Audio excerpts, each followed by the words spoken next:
because of dramatic improvements in sanitation and modern medicine, vaccines, antibiotics, and antiviral drugs, the devastation wrought by pandemics was largely forgotten by us, the inhabitants of the 21st century.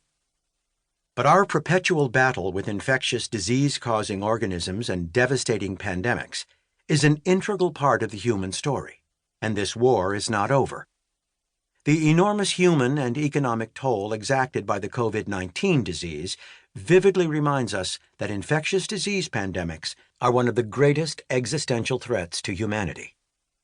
Most of us lack an understanding of the conceptual frameworks and facts necessary to critically consider issues that have suddenly become pertinent.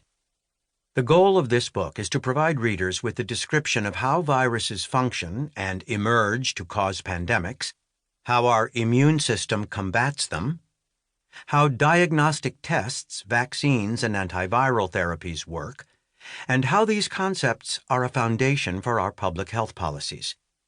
The narratives interweave scientific principles and ongoing efforts to combat COVID-19 with stories of the people behind the science. After reading this short book, we hope you will be an informed participant in debates about what we can do to safeguard the future by creating a more pandemic-resilient world. As we note in the concluding chapter, it does not have to be the way it has been with COVID-19 again. With the right investments and scientific advances, we could have the knowledge and tools that will help prevent such devastation in the future. Chapter 1.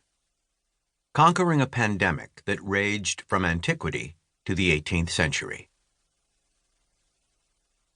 In the history of the war between pathogens and humans, there are two eras.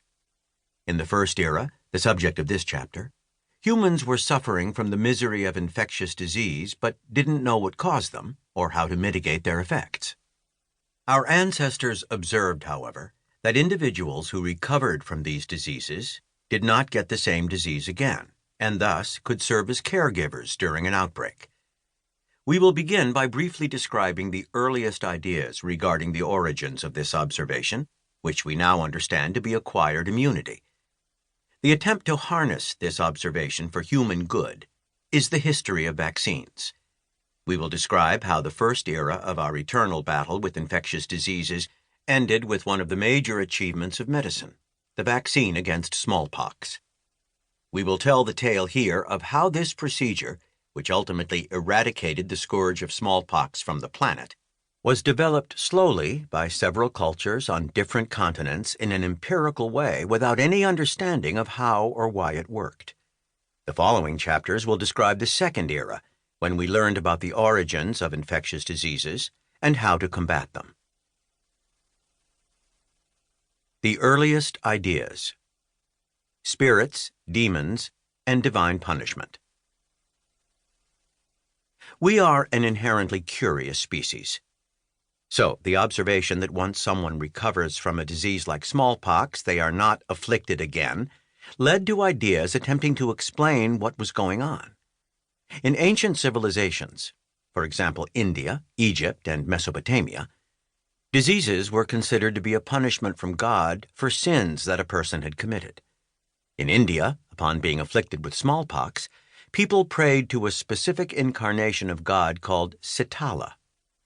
This custom is still followed in India when someone in the family has chickenpox or measles, presumably because these diseases also result in skin rashes and pustules that look like liquid-filled raised bumps on the skin.